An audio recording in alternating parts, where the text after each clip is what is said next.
चलो आज हो गया हमारा 7 जनवरी ना। तो आज का पहला टॉपिक देखो, कैग का एक रिपोर्ट आया है, स्टेट फाइनेंस 2023-24 का रिपोर्ट है ये। स्टेट फाइनेंस 2023-24 रिपोर्ट मतलब स्टेट्स ने, इंडिया में अलग अलग स्टेट्स हैं ना, तो वो स्टेट्स 2023-24 के फाइनेंशियल ईयर में अपने फाइनेंसेस को कैसे मैनेज किए हैं, कितना पैसा कहाँ खर्च किए हैं, उसके रिगार्डिंग सीएजी की एक रिपोर्ट आई है। सीएजी ऑडिट करता है ना, सीएजी के बारे में हम पढ़ते हैं, अभी पॉलिटी का रिवीजन सीरीज में करेंगे, तो वो ऑडिट करने का काम करता है, तो उसी की एक ये रिपोर्ट आई है। अब इस रिपोर्ट का सेकंड एडिशन अभी आया है, पहला एडिशन सितंबर 2025 में आया था, इस बात को ध्यान रखना। लेकिन ओवरऑल उस रिपोर्ट के फाइंडिंग तुमको हम यहाँ बता दे रहे हैं, तो ये टॉपिक कंप्लीट हो जाएगा। अब कैग ने बोला क्या क्या है स्टेट्स के फाइनेंसेस के बारे में, वो देखो। और ये सारे स्टेट्स, इंडिया के सारे स्टेट्स के बारे में हम जिक्र कर रहे हैं फिनेंशियल ईयर 2023-24 में। ठीक, चलो तो हाइलाइट्स देखो क्या है। पहला, पब्लिक डेप्ट ऑफ स्टेट्स, जो उधार ले रहे हैं, पब्लिक डेप्ट उधार जो स्टेट्स ले रहे हैं वो इंक्रीज हुआ है। ठीक, जो स्टेट्स का जीडीपी है, ग्रॉस स्टेट्स डोमेस्टिक प्रोडक्ट, जो स्टेट का जीडीपी है उसमें जो पब्लिक डेप्ट का शेयर है, पब्लिक उधार लेने का जो शेयर है, लोगों से जो उधार ले रही है स्टेट्स, उसका शेयर बढ़ गया है। ठीक है, ध्यान रखना, इंक्रीज हो गया है। और कितना है? 23% है स्टेट्स जीडीपी का, ग्रॉस स्टेट्स डोमेस्टिक प्रोडक्ट का वो 23% है पब्लिक डेप्ट ऑफ स्टेट्स, तो उधार लेना स्टेट्स का बढ़ गया है। दूसरा, 18 states exceeds the 3% of GSDP benchmark in fiscal deficit, मतलब 18 स्टेट्स का जो बेंचमार्क है ना, सेट किया हुआ है, फाइनेंस कमीशन ने एक बेंचमार्क सेट किया है कि आपका जितना जीडीपी है ना, उस जीडीपी से 3% से ज़्यादा आपका फिस्कल डेफिसिट नहीं होना चाहिए, मतलब नुकसान नहीं होना चाहिए। लेकिन इस बेंचमार्क को 18 स्टेट्स ने एक्सीड कर दिया, मतलब उनका हो गया नुकसान 18% का, वो 3% से ज़्यादा ब्रीच कर चुके हैं, फिस्कल डेफिसिट हो चुका है उनका 18 स्टेट्स का। ये दूसरी हाईलाइट आई है इस रिपोर्ट की। तीसरा देखो, एक्सट्रीम फिस्कल रेजिडिटी, मोस्टली सारे स्टेट्स में बहुत ज़्यादा फिस्कल रेजिडिटी देखी गई है। इसका मतलब क्या? कोई नया फिस्कल स्पेस है ही नहीं, कोई एक्स्ट्रा पैसा बच ही नहीं रहा है ताकि नया डेवलपमेंट किया जाए। ठीक है, वही घिसा पिटा पुराना चल रहा है, नया पैसा बच ही नहीं रहा है, एक्स्ट्रा पैसा बच ही नहीं रहा है कि हम इनोवेशन प्रमोट करें, रिसर्च एंड डेवलपमेंट करें, ऐसा कोई हो ही नहीं पा रहा है। तो बहुत फिस्कल रिजिडिटी आ गई है। चौथा देखो, 60% total revenue expenditure consume in salaries pension interest. तो जो टोटल रेवेन्यू एक्सपेंडिचर जो स्टेट्स कर रही हैं, अपने कमाई का पैसा खर्च जो कर रही हैं स्टेट्स, वो 60% खर्च वो सैलरी बांटने में, पेंशन बांटने में, इंटरेस्ट भरने में, ब्याज देने में, इंटरेस्ट मतलब ब्याज देने में लगा दे रही है। तो ये तो नॉर्मल पैसा दे दिया, पैसा खत्म हो गया। एसेट क्रिएशन तो कुछ नहीं हो रहा है ना रेवेन्यू एक्सपेंडिचर से। अभी तुमको हम कराए थे ना बैलेंस ऑफ पेमेंट में, रेवेन्यू एक्सपेंडिचर, कैपिटल एक्सपेंडिचर।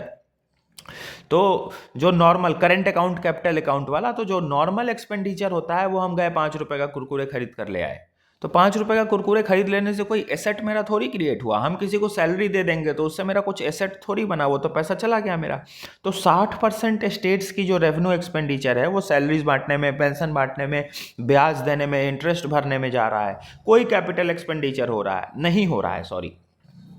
साथ ही साथ reliance on union tax डिवॉल्यूशन, mostly सारे स्टेट्स सेंटर पे डिपेंडेंट हैं कि वो पैसा जो देते हैं उसी से हमारा काम चलेगा।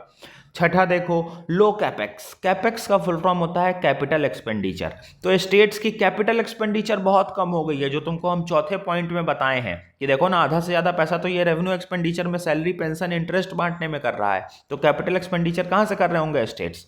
तो कैपिटल एक्सपेंडिचर सारे स्टेट्स में अगर हम देखें तो ओवरऑल मात्र 16% का हुआ है, जो कि बहुत कम है। और रेवेन्यू एक्सपेंडिचर देखें कि पैसा खर्च कितना कर दिए, तो 83% कर दिए 83%। ये जो पैसा खर्च कर दिए, इससे कुछ क्रिएशन नहीं होना है, ये खर्च हो गया।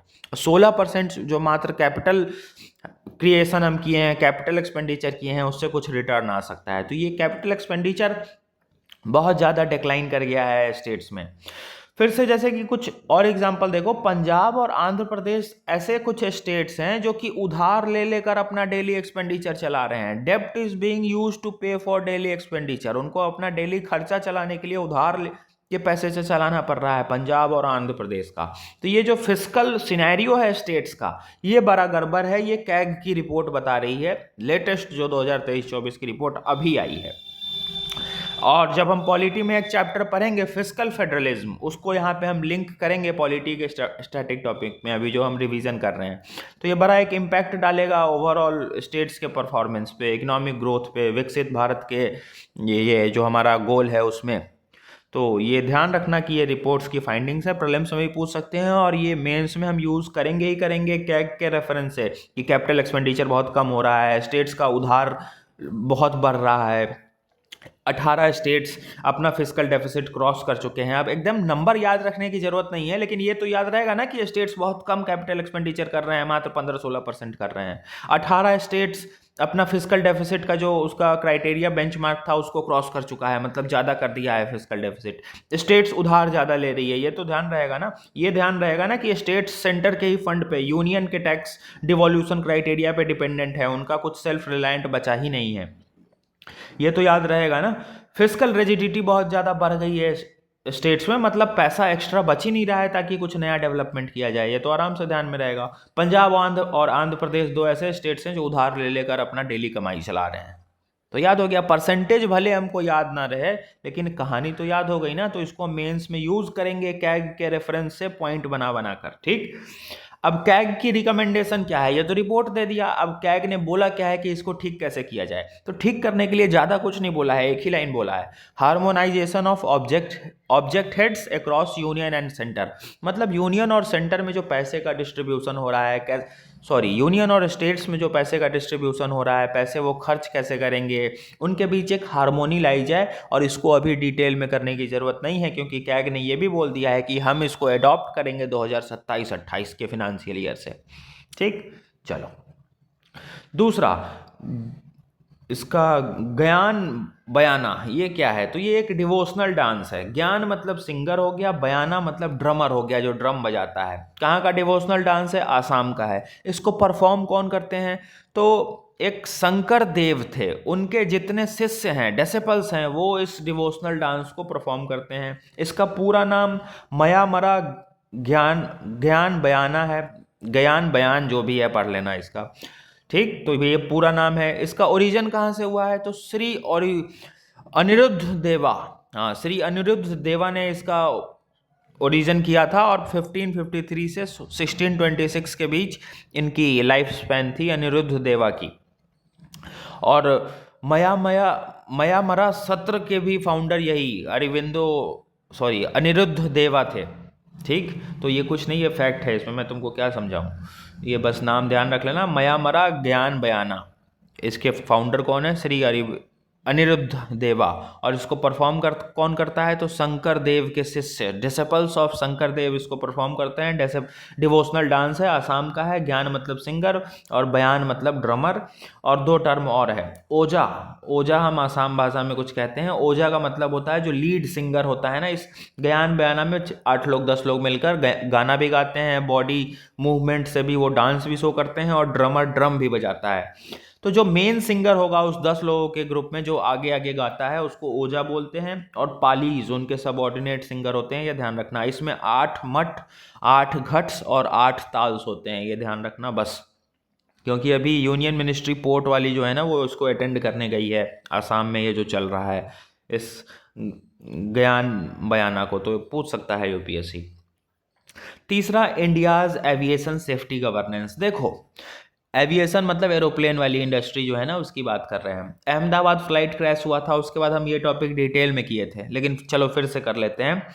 इंडिया की जो एविएशन गवर्नेंस है वो वर्ल्ड की 3rd लार्जेस्ट डोमेस्टिक मार्केट बन गई है। अब इंडिया में लेजिस्लेटिव फ्रेमवर्क देखो कि इंडिया में कैसे रेगुलेट हो रहा है हमारा इंडिया का एयरफोर्स। तो इंडिया के पास भारतीय वायुयान अधिनियम है 2024 का। अब ये 2024 में ये एक्ट हम लेकर आए थे, जिससे कि हमारा एक पुराना एक्ट था एयरक्राफ्ट एक्ट 1934, उसको हमने रिप्लेस कर दिया। और इस नए वाले एक्ट, भारतीय वायुयान अधिनियम एक्ट, ये वाला जो है ना, इस एक्ट में ये बोला कि हम बोले कि हम 0 टॉलरेंस रखेंगे और स्ट्रिक्ट फाइन्स लगाएंगे अगर कोई भी नेग्लिजेंस, कोई भी गलती देखने को मिल गई एयरपोर्ट या एयरक्राफ्ट वालों के तरफ से, ठीक। तो भारतीय यान अधिनियम हम लेकर आए थे 2024 में, जिसमें कि हमने जीरो टॉलरेंस और स्ट्रिक्ट फाइंस का प्रोविजन रखा और पुराना एयरक्राफ्ट एक्ट 1934 को रिप्लेस कर दिया। तो हमारा एम ये था ना कि हम जो हमारा एविएशन सेक्टर है उसको मॉडर्नाइज करें, इसलिए हम ये अपना नया वाला भारतीय वायुयान अधिनियम लेकर आए, ताकि हमारा मोटिव जो है कि हम मॉडर्नाइज करें अपने पूरे एविएशन इंडस्ट्री को, उसको पूरा कर सके। ठीक, तो ये लेजिस्लेटिव फ्रेमवर्क हो गया। अब इंडिया में कौन कौन से बॉडीज हैं जो एयरपोर्ट और एरोप्लेन्स के रिगार्डिंग काम करती हैं? तो एक है DGCA, डिटेल में कराए थे जब फ्लाइट क्रैश आया था, तो कोई ज़रूरत नहीं है टेंशन लेने की, रिवीजन में फिर से कराएंगे। अभी ये मेंस का डायमेंशन करो, ये मेंस के पॉइंट ऑफ व्यू से इंपॉर्टेंट टॉपिक है। तो कौन कौन से इंस्टीट्यूशंस हैं जो एविएशन सेक्टर को एडमिनिस्टर करते हैं? तो DGCA का फुल फॉर्म है director general of civil aviation. ठीक, ये प्राइमरी रेगुलेटर हैं जो कि रिस्पॉन्सिबल हैं लाइसेंस देने के लिए, सेफ्टी ओवरसाइट देखने के लिए। ठीक, दूसरा एक है हमारा airport accident investigation, sorry aircraft accident investigation board. ये एक अटैच्ड ऑफिस है मिनिस्ट्री ऑफ सिविल एविएशन में। देखो, मिनिस्ट्री ऑफ सिविल एविएशन है हमारी, इसके अंदर एक अटैच्ड ऑफिस है जिसका नाम AAIB है। AAIB का full form aircraft accident investigation board. ठीक, अब ये एक्सीडेंट का इन्वेस्टिगेशन करती है। अब तीसरा एक बॉडी है BCAS। BCAS का फुल फॉर्म क्या है? देखो यहाँ नीचे लिखा है, BCAS का फुल फॉर्म ये देखो, ये लिखा है bureau of civil aviation security. ये सिक्योरिटी स्टैंडर्ड सेट करेगी एयरपोर्ट्स और फ्लाइट के लिए। ठीक, तो तीनों का फुल फॉर्म, तीनों का काम तुमको बता दिए। इंडिया में कौन सा लॉ चल रहा है जो कि गवर्न कर रहा है एयरपोर्ट को, एविएशन सेक्टर को? तो भारतीय वायुयान अधिनियम। कौन कौन से इंस्टीट्यूशंस हैं जो एडमिनिस्टर कर रहे हैं? तो ये 3 इंस्टीट्यूशन है, एक DGCA, एक AAIB, एक BCAS। तीनों के बारे में बता दिए, तीनों का काम बता दिए। अब आ जाओ कुछ इंटरनेशनल रूल्स एंड रेगुलेशन पे। इंटरनेशनल रूल्स एंड रेगुलेशंस देखो, एक है ICAO और एक है Annex 13। इंडिया ने दोनों को साइन कर रखा है, इसको भी साइन किया है, इसको भी साइन किया है, तो इंडिया दोनों का सिग्नेटरी है, ये ध्यान रखना। ICAO का फुल फॉर्म देखो, international civil aviation organisation. International civil aviation organisation इसका फुल फॉर्म है। ये बना कैसे था? तो शिकागो कन्वेंशन से ये बना था। पूछ सकते हैं शिकागो कन्वेंशन रिलेटेड है किससे? तो ये एविएशन सेक्टर से, इंटरनेशनल एविएशन सेक्टर से रिलेटेड है। याद रखना, इंटरनेशनल ग्लोबल एविएशन सेक्टर से शिकागो कन्वेंशन रिलेटेड है। क्या शिकागो कन्वेंशन का इंडिया सिग्नेटरी है? तो यस, इंडिया ने दोनों को साइन करके रखा है, IACO शिकागो कन्वेंशन को भी और Annex 13 को भी इंडिया ने साइन करके रखा है। अब ICAO sorry, international civil aviation organisation, ये काम क्या करेगी? तो ये जो ICAO है ना, ये ग्लोबल लेवल पे कोऑपरेट करती है, कोऑर्डिनेट करती है to promote and ensure sustainable aviation infrastructure among member countries. ठीक, इसका यही काम है कि जितने भी ग्लोबल लेवल पे कंट्रीज हैं वो आपस में कोलैबोरेट करे, कोऑपरेट करे, ताकि ओवरऑल पूरा जो हमारा एविएशन सेक्टर है वो बेहतर अच्छा बना रहे, उसमें कोई कमी नहीं आए। दूसरा एक है हमारा Annex 13। ये Annex 13 क्या है? ये स्टैंडर्ड सेट करता है एयरक्राफ्ट के लिए, इंटरनेशनल स्टैंडर्ड सेट करता है कि एयरक्राफ्ट एक्सीडेंट्स अगर होगा तो उसको हम इन्वेस्टिगेट कैसे करेंगे, किस स्टैंडर्ड से करेंगे, और साथ ही साथ एयरक्राफ्ट से रिगार्डिंग स्टैंडर्ड्स भी ये सेट करता है। तो Annex 30 sets international standards for aircraft accidents and investigation. तो जो भी एयरक्राफ्ट का एक्सीडेंट हुआ उसका हम इन्वेस्टिगेशन कैसे करेंगे, उसके लिए क्या ग्लोबल स्टैंडर्ड्स होने चाहिए, वो Annex 13 से होता है और इंडिया ने दोनों को साइन कर रखा है। ठीक, अब ICAO ने एक बात बोली है, ठीक, इंटरनेशनल सिविल एविएशन ऑर्गेनाइजेशन ने एक बात बोली है, क्या? इसको हम अपने आंसर राइटिंग में यूज कर सकते हैं। Weakness in one is a weakness in all. मतलब एक में कमजोरी सब में कमजोरी हो जाएगा, क्योंकि एविएशन लिंक है ना। इंडिया से हम बॉर्डर क्रॉस करके अमेरिका जा रहे हैं तो दोनों का एविएशन सेक्टर का लिंक होना जरूरी है ना। इंडिया से हम नेपाल जा रहे हैं तो दोनों का एविएशन सेक्टर लिंक होना जरूरी है ना। मान लो इंडिया का एविएशन सेक्टर मस्त है एकदम और नेपाल का कमजोर है, तो इंडिया के बॉर्डर से हम बाहर निकलेंगे, इंडिया के एयर स्पेस से हम बाहर निकलेंगे, नेपाल में जाकर पलट जाएंगे। तो एक में कमजोरी मतलब सब में कमजोरी, ऐसा ICAO ने कहा है, जो कि बात सही कही है। इसको हम यूज करेंगे आंसर राइटिंग में। साथ ही साथ क्या बताया है, नीड क्या है, नीड ये है कि ट्रांसपेरेंसी लाओ और फ्री शेयरिंग ऑफ डाटा, मतलब अलग अलग मेंबर कंट्रीज के बीच एविएशन को लेकर डाटा शेयरिंग आराम से हो, उसमें कोई इशू ना रहे। तो ये ICAO ने बोला है। अब इंडिया के एविएशन सेक्टर में चैलेंजेस क्या क्या हैं, देखो पहला चैलेंज तो ये है कि ये जो एक्सीडेंट वाली बॉडी है ना, AAIB, aircraft accident investigation body, aircraft accident investigation board, ये क्या है, देखो ये एक अटैच्ड ऑफिस है, किसके under, ministry of civil aviation के अंडर। समझ में आ गया। तो अब पहला चैलेंज देख लो कि AAIB को ट्रू इंडिपेंडेंस मिल ही नहीं पाती है, ट्रू ऑटोनॉमी मिल ही नहीं पाती है, पॉलिटिकल प्रेशर होता है, क्योंकि ये मिनिस्ट्री ऑफ सिविल एविएशन के अंदर एक अटैच्ड मिनिस्ट्री है। समझ में आया पहला चैलेंज। दूसरा चैलेंज कि हमारा जो एविएशन सेक्टर है प्राइवेट प्लेयर से डोमिनेटेड है, जितने एयरप्लेन्स हैं देखो प्राइवेट वालों के हैं, एक दो थी सरकार ने उसको भी बेच दिया, तो प्राइवेट प्लेयर्स के सारे एयरक्राफ्ट हैं, इसीलिए तो मोनोपोली हो जाती है। अभी इंडिगो ने क्या किया है, DGCA ने सारे सेफ्टी स्टैंडर्ड्स अपग्रेड किए थे ना भाई अहमदाबाद एयर क्रैश के बाद, लेकिन अभी 10 दिन पहले करंट अफेयर में कराए हैं ना कि DGCA का उस टाइम वाला जो फ्रेम था ना, उस टाइम फ्रेम में आपको वो 3-4 चेंजेस करने थे अपने एविएशन सेक्टर में कि पायलट की टाइम कितनी होगी, वो कितने टाइम तक एरोप्लेन उड़ाएगा, क्रू मेंबर की टाइमिंग क्या होगी, ताकि ओवर बर्डन वो लोग ना रहे। लेकिन इंडिगो ने ऐसा किया ही नहीं, जो लास्ट डेट थी ना उस डेट को अपना फ्लाइट ही कैंसिल कर दिया, सारा सस्पेंड कर दिया, जिससे कि पूरे देश में हंगामा मचा था। वो तुमको हम करंट अफेयर में कराए थे। तो ये क्यों है, क्योंकि प्राइवेट प्लेयर डोमिनेटेड है, इंडिगो की मोनोपोली चल रही है इंडिया के एविएशन सेक्टर में, इसलिए वो सेफ्टी स्टैंडर्ड्स को भी और जो रूल्स DGCA ने बनाए थे ना उसको इम्प्लीमेंट किया, और जब लास्ट डेट आई इम्प्लीमेंटेशन की तो अपना सारा सिस्टम ही आधा से ज़्यादा फ्लाइट सस्पेंड कर दिया, जिससे लोगों को बहुत ज़्यादा दिक्कत हुआ, लोग प्रोटेस्ट करने लगे। तुमने रील्स वगैरह न्यूज़ वगैरह देखा होगा, करंट अफेयर में भी हम कराए थे। तो प्राइवेट प्लेयर से डोमिनेटेड है, इसलिए बार्गेनिंग पावर हमारी कम हो जाती है। तीसरा इंफ्रास्ट्रक्चर डेफिसिट, जिसको हम लैक ऑफ इंफ्रास्ट्रक्चर बोलते हैं, तो वो तो इंडिया में कमी है ही। साइबर सिक्योरिटी को भी लेकर हम बड़े प्रोन हैं, हमारा हर चीज़ प्रोन हो गया है साइबर सिक्योरिटी से। मान लो एविएशन सेक्टर है, एविएशन सेक्टर एयरपोर्ट अथॉरिटी वाले जो पूरा वो जहाँ पे कोऑर्डिनेशन होता है, रडार्स होते हैं, पूरा नेविगेशन मैप चलता है, उसको किसी ने हैक कर लिया या उस पर किसी ने DDoS अटैक कर दिया। DDoS अटैक क्या होता है, तुमको हम कहीं ना कहीं तो करंट अफेयर में या टेररिज्म में बताए हैं, टेररिज्म वाले वीडियो में, इंटरनल सिक्योरिटी में भी बता देंगे DDoS अटैक क्या होता है। तो DDoS अटैक कर दिया, पूरा एयरपोर्ट का सर्वर बैठ गया, अब जिससे कि भारी तबाही आ सकती है। एयरपोर्ट का सर्वर बैठ जाना मतलब तुम समझ रहे हो, पूरा फ्लाइट इंस्टेबिलिटी, जितने फ्लाइट हवा में पता ही नहीं चलेगा कौन कहाँ गया। फिर से इंडिया में क्रू की भी शॉर्टेज है। क्रू की शॉर्टेज मतलब उतनी जो क्रू होती है ना, एयर होस्टेसेस हो गए, एयर होस्टेस हो गए, ये लोग उतने होते नहीं हैं, उतने पायलट्स भी नहीं हैं, इसलिए पायलट्स की ड्यूटी बहुत ज़्यादा बढ़ा दी गई है, उनके टाइम ड्यूरेशन को बहुत बढ़ा दिया गया है।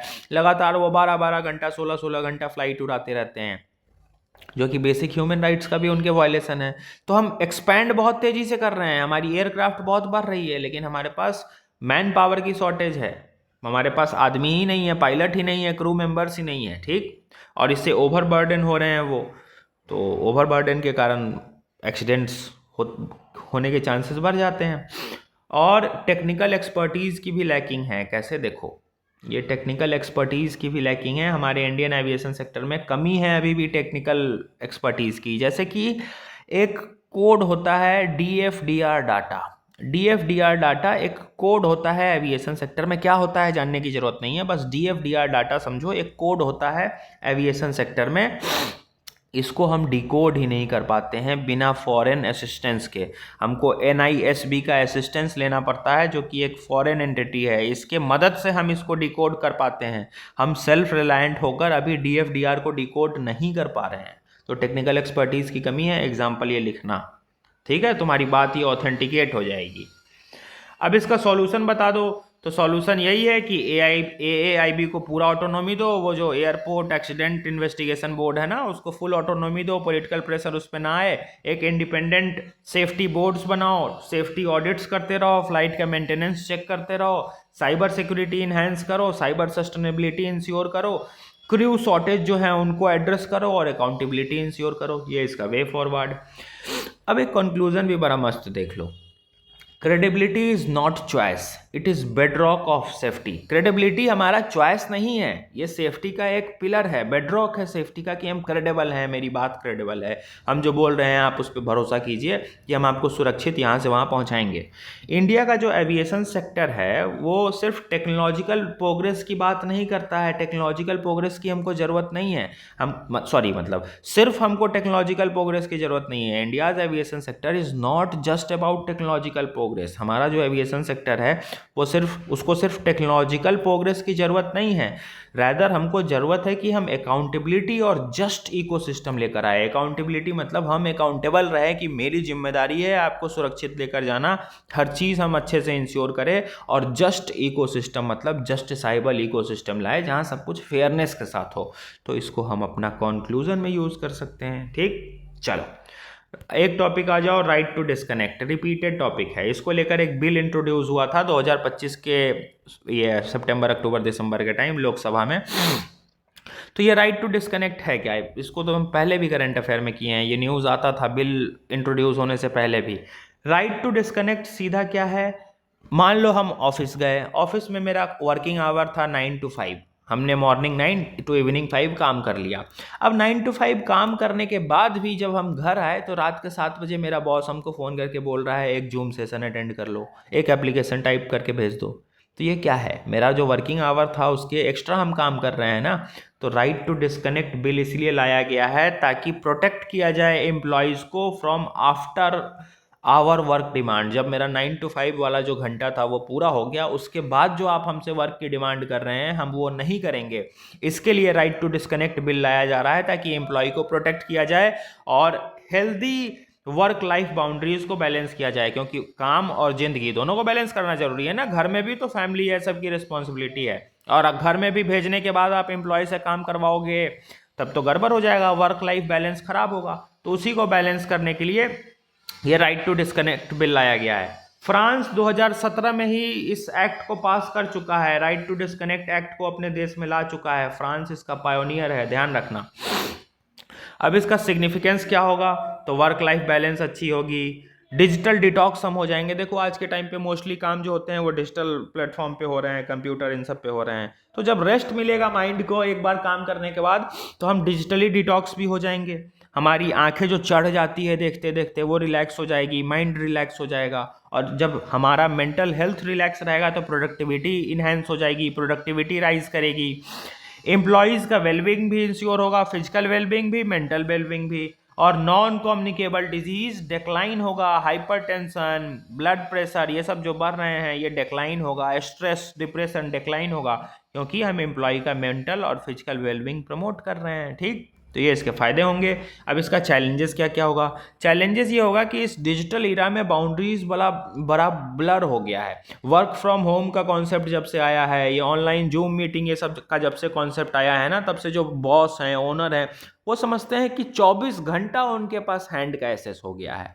हैंड मतलब जो उसके स्टाफ हैं उनका एक्सेस उनके पास 24 घंटा हो गया है। देखो पहले इतनी टेक्नोलॉजी नहीं थी, डिजिटल मीडिया नहीं था ना, तो सामने वाला भी सोचता था कि अब हम करें तो करें क्या, अब तो जो होना है कल होगा, कल आएगा, कल काम दे पाएंगे। लेकिन अब तो वीडियो कॉल, जूम एप्लीकेशन, यहाँ से वहाँ सेंड कर दो, ये कर दो, पीपीटी बना दो, इतना टेक्नोलॉजी आ गई है कि जो बाउंड्री थी वो ख़त्म हो चुकी है, कोई बाउंड्री नहीं बची है। तो रात के 10 बजे भी फ़ोन करेगा जो सुपरिटेंडेंट होगा या बॉस होगा कि ये एप्लीकेशन टाइप करके भेजो, ये पीपीटी तैयार करो। उसको लग रहा है कि वो उसके ऑफिस में ही है, वो कमांड दे रहा है फ़ोन पे, वो ये चीज़ भूल गया है कि ऑफिस आवर खत्म हो चुका है। तो ये बाउंड्री बड़ी ब्लर हो गई हुई है। ठीक, दूसरा 24/7 का कल्चर है। कुछ ऐसी इंडस्ट्रीज़ है जहाँ पे 24 घंटा सातों दिन काम करने की ज़रूरत है, तो ये एक चैलेंज है। तीसरा एक चैलेंज है, लोगों को ये लगता है कि अगर हम राइट टू डिस्कनेक्ट फॉलो करेंगे तो हमारा आगे कैरियर इम्प्लीकेशंस आएगा, प्रमोशन नहीं होगा, इंसेंटिव नहीं मिलेगा, ये चीज़ है। चौथा एक और है कि इकोनॉमिक ग्रोथ रुक जाएगी अगर हम काम को समय से बांटेंगे। तो वो लोग कहते हैं ना कि 24 घंटा काम करो, 2 घंटा सो, देश का विकास करो, ऐसे ऐसे मोटिवेशन लाते हैं ना। तो ऐसे थोड़ी ना होता है, हेल्थ खराब हुई, मान लो 1 महीना काम कर लिया ऐसे, उसके बाद सीधा स्टेट ऑफ डिप्रेशन में चले जाएंगे, माइंड काम करना बंद हो जाएगा। तो उसके बाद 9 महीना हमको ट्रॉमेटिक हॉस्पिटल और वो ट्रॉमा जोन में रहना होगा हॉस्पिटल में। तो 1 महीना प्रोडक्टिव बनाने के चक्कर में 9 महीना बर्बाद कर लिए। तो इकोनॉमिक ग्रोथ होगी नहीं, हैम्पर हो जाएगी। ठीक, और इसको मॉनिटर करना भी बड़ा कॉम्प्लेक्स है, इस राइट टू डिस्कनेक्ट को इन्फोर्स करना भी बड़ा कॉम्प्लेक्स हो जाएगा। हम कैसे मॉनिटर करेंगे, कैसे इन्फोर्स करेंगे कि कौन सा ऑफिस इसको फॉलो कर रहा है कि नहीं, तो बड़ा चैलेंज आएगा। सॉल्यूशन कुछ दे दो कि क्लियर पॉलिसी लेकर आओ, टेक्नोलॉजी का रोल हम बढ़ा सकते हैं जिससे कि वर्क लाइफ बैलेंस को प्रमोट किया जाए, मॉनिटरिंग और इन्फोर्समेंट में हम टेक्नोलॉजी का रोल यूज़ कर सकते हैं। ट्रेडिशनल अप्रोच से शिफ्ट करो कि तुम्हारा जो पुराना अप्रोच अभी तक चला आ रहा है ना, उस अप्रोच से शिफ्ट करो। अब आज का टाइम आ गया है, आज के टाइम पे एक बाउंड्रीज मेंटेन करके रखो और वर्क लाइफ बैलेंस को इंश्योर करो और मेंटल और फिजिकल हेल्थ को इंश्योर करो अपने एम्प्लॉयज़ का, क्योंकि मेंटल और फिजिकल हेल्थ आर्टिकल 21 से डायरेक्टली लिंक्ड है। आर्टिकल 21 कहता है ना, right to life and personal liberty. इसी राइट टू लाइफ में राइट टू हेल्थ भी आता है, राइट टू हेल्थ में मेंटल और फिजिकल हेल्थ दोनों आता है। ठीक, तो ये था आज का करंट अफेयर। बाकी और बहुत सारी कहानी रिपीटेड थी, इलेक्शन कमीशन ऑफ इंडिया और ईरान वगैरह हमारे काम का नहीं है। जो काम का है इलेक्शन कमीशन ऑफ इंडिया से हम कर चुके हैं, तुम लोग मल्टीपल टाइम आंसर राइटिंग भी कर चुके हो। जिनका छूट रहा है रिवीजन में करवा देंगे। एक ही टॉपिक को 20 बार करने का कोई मतलब नहीं है, वो ऑलरेडी 5 से 6-7 बार SIR और इलेक्शन कमीशन ऑफ इंडिया किया हुआ है, तो चिंता नहीं करनी है। मेरे ख्याल से आंसर राइटिंग लोग कर चुके हैं 4-5 बार, जो थोड़े से पुराने हैं, जून जुलाई अगस्त सितंबर वाले हैं। लेकिन हम रिवीजन तुम सबको करा देंगे। अगर कंप्लीटली छूटा हुआ है ना वो SIR, तो भी चिंता नहीं करनी है, हम जून 2025 से पूरा करंट अफेयर रिवीजन कराएंगे, प्रीलिम्स के पहले करा देंगे और कंप्लीट कराएंगे प्रीलिम्स मेंस दोनों के लिए। तो बाकी ईरान का टॉपिक, तो ईरान तो किसी का नहीं छूटा होगा। अभी दिसंबर महीने में हम 3 से 4 बार ईरान कर लिए, आंसर राइटिंग भी कर लिए। अब ईरान में प्रोटेस्ट किस बात को हो रहा है लेकर, ये अभी जानने की जरूरत नहीं है, उस प्रोटेस्ट का आउटकम आने दो। प्रोटेस्ट किस बात को लेकर हो रहा है वो तो तुमको हम बता ही दिए, उस दिन कराए थे ईरान वाले में, कि वहाँ के लोग वहाँ से सेटिस्फाइड नहीं है, वहाँ इकोनॉमिक ग्रोथ नहीं हो रही है, इस कारण से वो लोग प्रोटेस्ट कर रहे हैं। तो पूरी कहानी कंप्लीट होने दो तब ईरान करेंगे। अभी तो बीच में वो हंगामा हो रहा है, कोई पत्थरबाजी कर रहा है, अमेरिका कुछ बोल रहा है, वो कुछ बोल दे रहा है, तो बोलने दो, कंक्लूसिव कुछ होने दो तो करे पूरा एक टॉपिक इकट्ठे। बीच बीच में हर दिन ईरान करने का क्या मतलब है, कोई मतलब नहीं है। वेनेजुएला कर ही लिए हैं, तो ये 3 कहानी रिपीटेड पेपर में चल रही है जो कि हमारे काम का नहीं है। ये 4 इंपॉर्टेंट था, सबसे इंपॉर्टेंट आज का ये टॉपिक था। सॉरी, ये GS3 इकोनॉमिक्स से भी इसमें क्वेश्चन बन जाएगा, GS2 पॉलिटी से भी क्वेश्चन बन जाएगा, और इसका यूज़ हम मैक्सिमम बहुत सारे आंसर में कर सकते हैं। आगे बताएंगे तुमको कैसे कैसे, जब पॉलिटी का हम फेडरलिज्म पढ़ेंगे ना, फाइनेंस कमीशन, डिवॉल्यूशन, ये सब, तो तुमको हम इस टॉपिक का रेलेवेंस बताएंगे। अभी करंट अफेयर के लिए ये टॉपिक बस ध्यान रखना। चलो, ये था आज का हमारा करंट अफेयर। चलो टेक केयर, फिर कल मिलते हैं।